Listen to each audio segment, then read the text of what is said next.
Okay, kamusta po mga kababayan? Magandang hapon sa inyong lahat. Guys, meron tayong breaking news.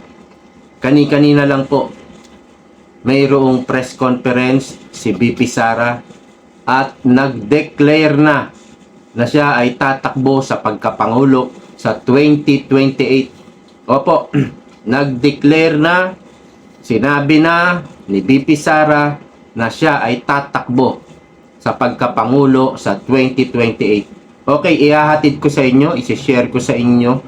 Hindi ko na puputulin. Alright? Dire-diretso na to. Assalamualaikum warahmatullahi wabarakatuh. Madayaw ug maayong adlaw kaninyong tanan. Magandang araw sa inyo lahat.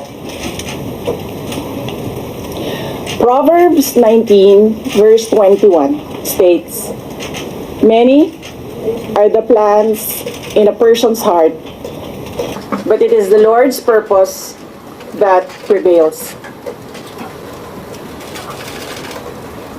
It took me 47 years to understand that my life was never meant to be only mine. Unlike others, I may not have been born just to chase happiness. For a long time, I questioned the weight of responsibility to my family, to my country, to everyone who called on me. Today, I have peacefully accepted that my life is unlike any other. Sa unang mga buwan ng aming mga termino, nakita ko na ang kawalan ng katapatan ni Bongbong Marcos Jr. sa mga pangakong binitawan noong kampanya. Pati na sa kanyang sinumpaang tungkulin para sa bayan. Dahil hindi ko kinaya na maging bahagi ng 2025 national budget na tadtad ng katiwalian, pinili kong umalis sa kabinete. Kahit alam ko na mula pa noong 2023 na ang magiging kapalit ay ang aking impeachment. Mga kababayan, humihingi ako ng paumanhin. Patawad kung tinulungan ko mahalal si BBM bilang Pangulo ng ating bansa.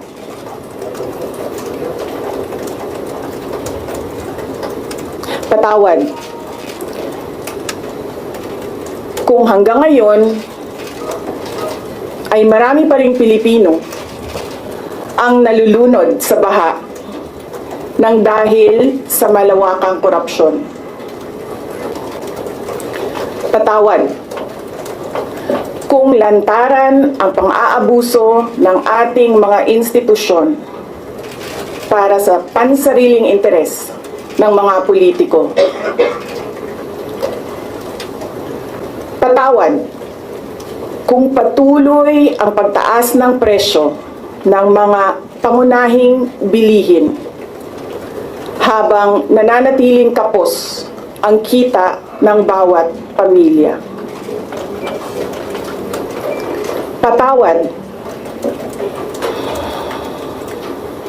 kung wala man lang tayong tunay na seguridad sa pagkain.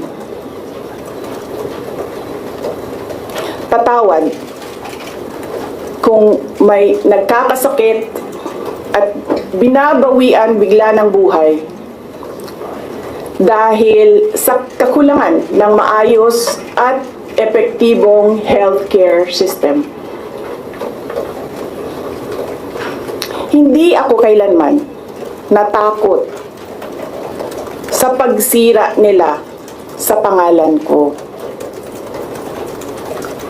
Ngunit, may takot ako para sa ating mga anak. May takot ako para sa susunod na henerasyon.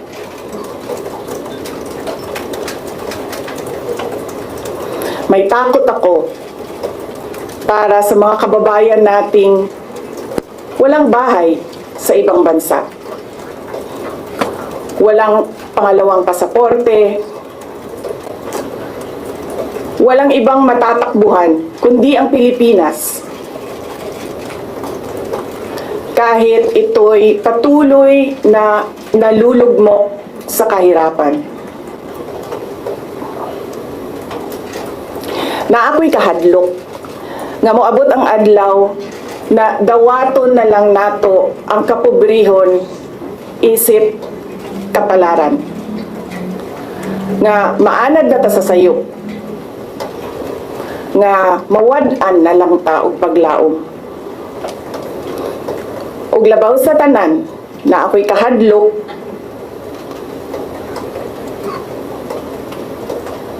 nga moabot ang adlaw na wala na tay Pilipinas nga ikahatag sa atong mga anak. I cannot kneel before each and every Filipino to beg for forgiveness. Instead, I offer my life, my strength, and my future in the service of our nation. Mga kababayan, ibalik natin ang tapang at malasakit para sa Diyos, sa bayan, at para sa bawat pamilyang Pilipino. Ako si Sara Duterte, tatakbo bilang Pangulo ng Pilipinas. Shukran. Any questions? Next question. Next time na. Ayos! Thank you. Alright! Good morning. Iniwan ko kay JC yung kabuuan ng speech. So, hindi siya tumanggap ng tanong. Hinatid na lang niya yung kanyang mensahe at napaka-importanting mensahe niyan. Yan ay pagdeklara na siya ay tatakbo bilang Pangulo ng Pilipinas sa 2028. Okay? Ito po, sinabi na niya dati pa. Sabi niya, mga kalagitnaan or mga third quarter ng 2026, sabi niya magdi-declare siya. Pero first quarter pa lang po tayo.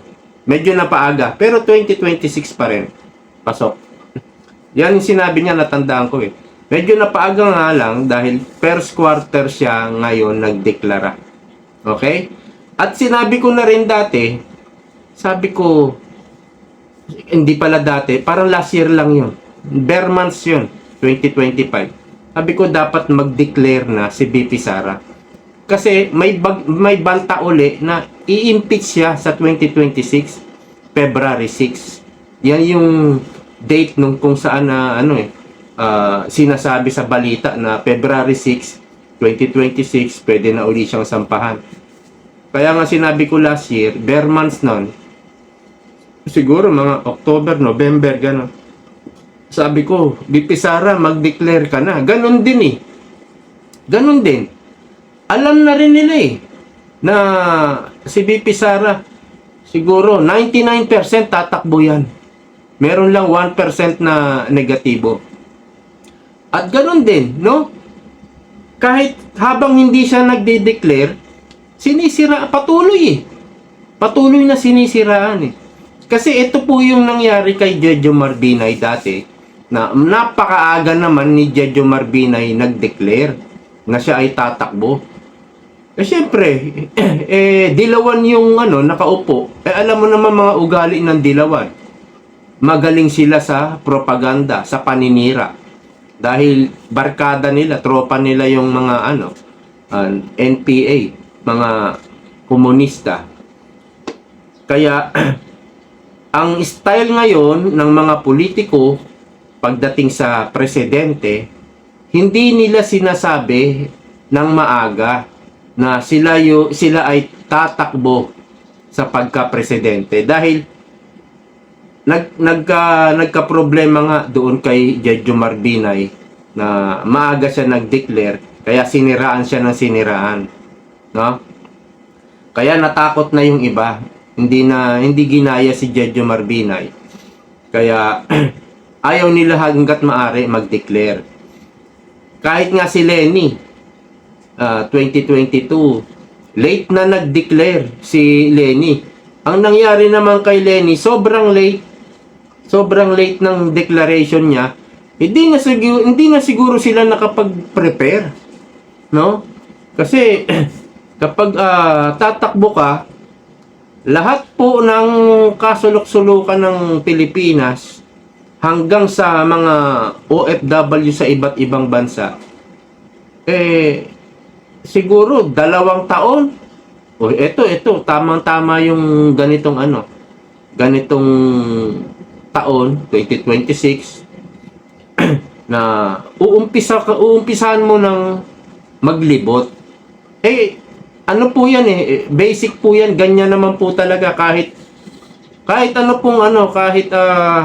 sino pong nagbabalak na halimbawa tumakbo ng mayor, maaga pa lang si BBM nga 6 years siya nangampanya di ba? Noong natalo siya ng 2016 sa pagka vice president, di ba? Sabi nga nila 6 years, hanggang mula 2017 siguro o 2017 hanggang 2022 nangampanya di ba? So ito yung perfect na pag-declare. Ang nangyari kasi kay Binay, sobrang aga naman. So ito na yun. Mayroon pang 2 years, no? Or 2 years na mahigit. Lampas ng 2 years bago mag-eleksyon. So, yan na yung magandang time to declare. Dahil maglilibot ka pa So, ang ibabanat ngayon kay BP Sara, pag naglibot na si BP Sara, talaga namang matagal na naglilibot si BP Sara dito sa Pilipinas dahil siya naman ay Vice President. Di ba? Pag naglibot ngayon, dahil nag-declare na si BP Sara, pag naglibot, alam mo mga Dilawan, mga bangag vlogger, mga troll ni Marcos. At pag nagpunta na si BP Sara sa probinsya, nangangampanya na imbis na magtrabaho, no? Andyan yung pinapasweldo ka ng taong bayan, dapat nagtatrabaho ka. Gaganyan yung ibabanat kay BP Sara. Kasi tiyak yan, isa yan sa ibabanat sa kanya. Pero mahinang klaseng banat yon. Mahina yon. Sino kaya ang makakalaban ni BP Sara? Kahit kung si Risa Hontiveros, wala pong kapanapanalo talaga. Nakita ko nga yung interview ni Karen Davila, sa vlog ni Karen Davila. In-interview niya si Risa Hontiveros. Ang views lang na nakita ko, 300K mahigit. Mahigit 300K. Siguro 2 weeks na. 2 weeks na yung video. Mahigit 300K lang yung views. Ibig sabihin, konti ang nanood. Tapos tinignan ko, di ba in-interview rin ni Karen Davila si Rowena Guanzon. Di ba? In-interview din Nung tinignan ko yung views ni Rowena Guanzon, 3 days lang yata, 800k ang views. Mahigit. Mahigit 800k. eh, kung sila maglalaban, pwede mong pagbasihan yun, yung views. Bakit man may mas marami yung nanood kay Guanzon? Ibig sabihin, interesado, kaya pinapanood.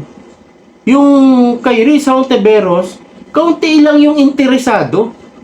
Ha? Baka karamihan dyan yung mga Marcos Bangag din.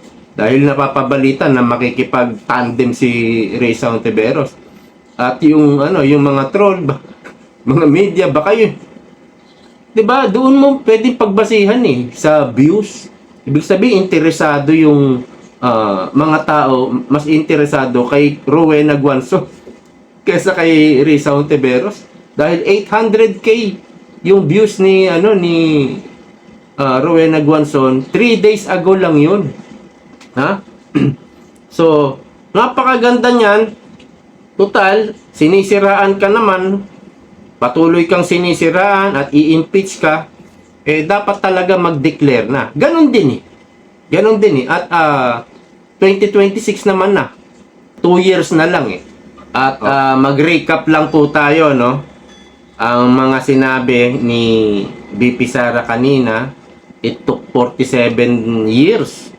Sabi niya, bago niya nalaman na yung kanyang life ay hindi lang sa kanya. Ibig sabihin, yung kanyang buhay ay para din sa sambayan ng Pilipino. At yung iba, sabi, nag-chase sila ng happiness. Kasi ganun yung iba, yung mga pribadong tao na ang ginagawa nila, magtatrabaho, no? Tapos, meron silang mga bucket list, mga travel list, di ba? Nag-chase sila ng happiness. Pero si BP Sara, public servant, paglilingkod yung kanyang pang-araw-araw na ginagawa. Kapag siya naman ay halimbawa nag-beach, ikikriticize ka na agad ng tao. So bawal kang bawal kang magliwaliw. Unlike kay kila Marcos, wala silang pakialam. Atin sila ng concert, mag-party sila. Wala silang hiya-hiya. Dito kasi sa mga Duterte, meron silang hiya talaga. Ayaw nila yung makikita na naglulustay sila ng pera. Although yan yung binabanat, pinansisira, which is not true naman, nalustay si BP Sara. So yan yung yan yung una na mga sinabi niya. At sabi niya sa mga unang buwan, nakita na niya si Bongbong Marcos na walang katapatan sa kanyang tungkulin. Hindi tapat. Ibig sabihin, may mga nakita na siyang mga katiwalian. At yung mga pangako ni Bongbong Marcos, mga unang buwan pa lang daw, nakita na niya na tila sinalungat na yung pangako. Ewan ko, marami kasi siyang pangako, no? Ibig sabihin, hindi na tinupad. Unang buwan pa lang. Sinalungat na. At nung 2024, nag-resign siya bilang DepEd Secretary dahil nga ayaw na niyang maging parte sa 2025 national budget. Nakita din niya na sobrang dami ng katiwalian, sobrang dami ng mga paglabag, binaboy po yung ating national budget. Kung saan-saan inilagay yung mga budget para nakawin. Kaya nga yung mga big ticket na project like subway, yung Mindanao Railway, mga MRT, ang mga railway na yan, ang tinira lang na budget ay 20% sa subway. Yung 80% inilipat po inilipat sa madaling nakawin. At ang nagsuffer po talaga naman ang ating bansa at ang ating mga kababayan na kung makikita nyo sa EDSA, napakahaba ng pila. Kaya nga ipinilit na ito ni Pangulong Duterte itong subway na to eh. Nakikita nyo ba yung pila sa EDSA papuntang paakyat ng MRT? Napakahaba. Ito na yung solusyon eh. Kaya lang wala. Sinalaula yung budget. At sana matatapos na yata ng 2026 o 2027 itong subway. Tinataya po na matatapos ang subway sa 2032. Napakasaklap. At sa after ng 2026, 2027, 28, mga magmamahal na po yung mga materyales, lalong lalaki po ang gastos ng ating bansa. Imbis na baka 2028 fully open na, napapakinabangan na sana, wala pa rin. Patuloy pa rin magtitiis sa pila, mahabang pila ang mga kababayan natin na nasa Metro Manila. Yan na sana yung solusyon. Meron pang Mindanao Railway, meron pang railway din sa papuntang Bulacan, sa San Jose del Monte. Yan, ang tagal na po, dapat tapos yan. 4 years. 4 years na si Bongbong, dapat tapos na yan eh. Napakabagal po ng inilihis po yung budget, nilagay sa flood control. Kasi sa flood control, mga liblib na lugar, hindi mo makikita, yan. Doon po nilagay para madaling manakaw. Ang presidente po talaga ang mastermind yan. At sinasabi niya, ni BP Sara, ay patawad dahil tinulungan pa niya si Bongbong Marcos sa kampanya para manalo. Di ba? Masaklap po itong nangyari talaga sa atin, itong panloloko ni Bongbong Marcos, yung pambubudol. Hindi ko rin naman masisi si Amy Marcos, hindi rin siguro niya alam eh, na ganito ang gagawin ng kapatid niya eh. I'm sure hindi niya alam to. I'm sure hindi niya alam. I'm sure palagi din siyang humihingi ng tawad kay BP Sara. Ewan ko kasi yung ibang DDS galit na galit sa kay Amy Marcos eh. Pilit kong iniintindi lang talaga si Amy Marcos. Pero yun hanggang ngayon naman nasa pa rin siya eh. Naka-side pa rin siya kay BP Sara, di ba? Hindi siya sumaside sa administration.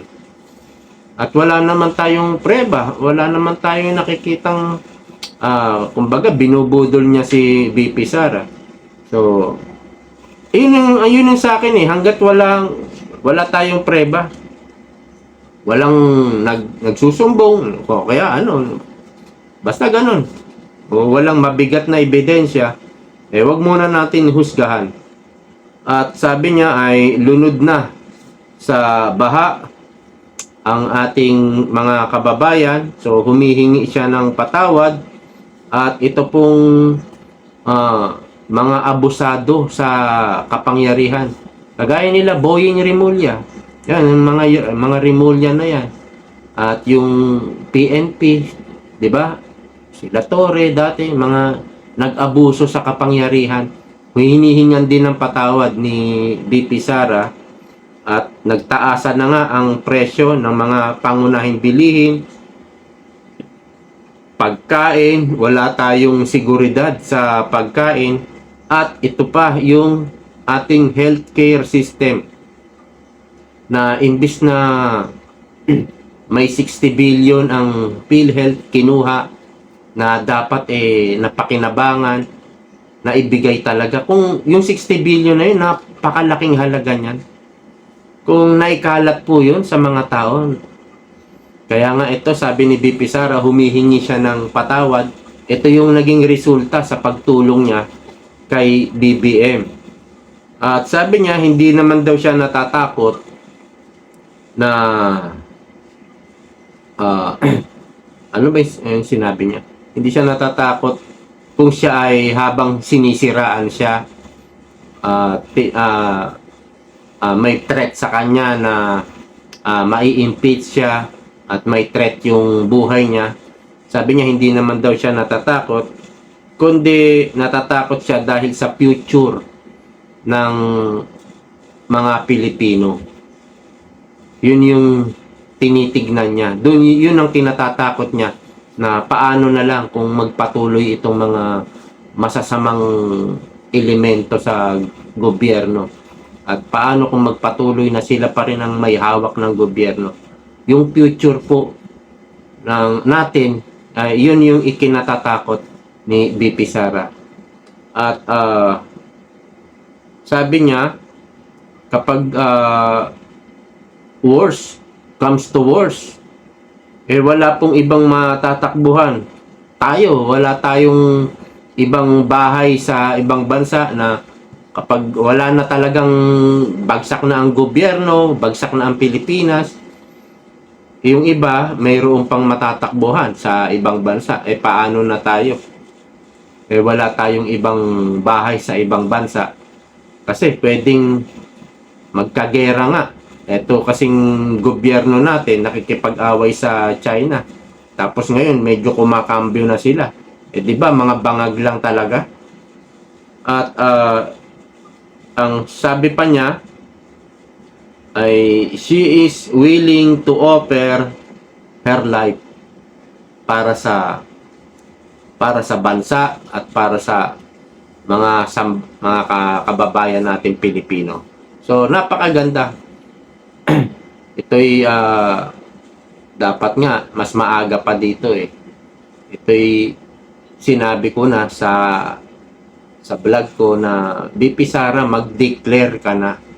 Ganun din patuloy ka pa rin sinisiraan Hindi naman sila tumigil 'Di ba? O yan na, nag-declare na. So okay na ako. Ayos na yan. Ito yung unang step, no? Para sa labanan, batbatan sa 2028. Okay, hanggang dito na lamang po sa ngayon. Maraming salamat sa patuloy na pagsuporta ninyo, sa mga solid supporters. Maraming salamat. So, see you po next time. Bye-bye!